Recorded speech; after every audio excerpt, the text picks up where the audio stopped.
What were the different types of Vietnamese nationalism? Imagine a country where multiple ideas about identity and independence clash and blend.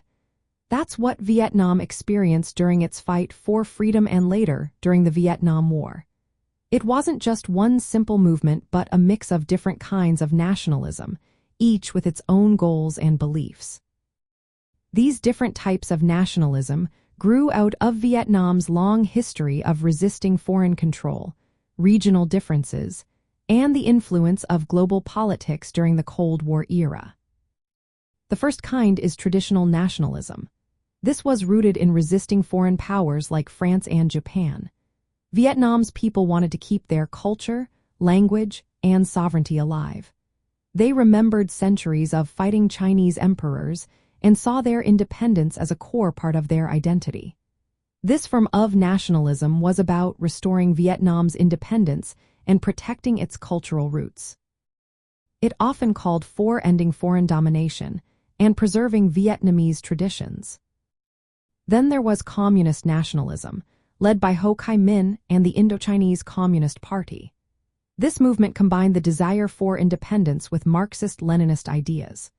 The Viet Minh, formed in 1941, aimed to unite all Vietnamese people against Japanese and French rule. They believed in social equality and land reforms, appealing especially to peasants and rural communities. Their nationalism was internationalist but focused on freeing Vietnam from colonial control. They wanted a new social order based on communist principles. Another form was non-communist nationalism.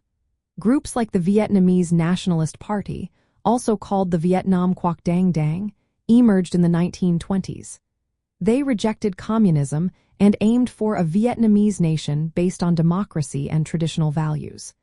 These groups were often urban and secretive, planning to take power through military or political means. They wanted Vietnam to be independent, united, and free from foreign influence, but without adopting communist ideas. Vietnam's nationalism was also split along regional lines. The North, under communist leadership, promoted a socialist revolution and the idea of reunification under a communist government. The South, especially the Republic of Vietnam, focused on anti-communist ideas and aligned with Western countries like the United States. This regional divide reflected different political beliefs and outside influences.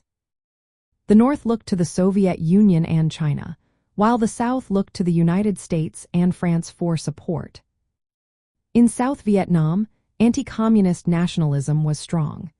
Many leaders and political parties wanted to build a non-communist Vietnam.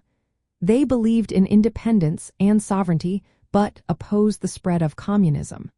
This form of nationalism was often supported by the United States, which saw it as a way to stop the spread of communism in Southeast Asia. Finally, after Vietnam was reunified in 1975, the government promoted a new kind of nationalism.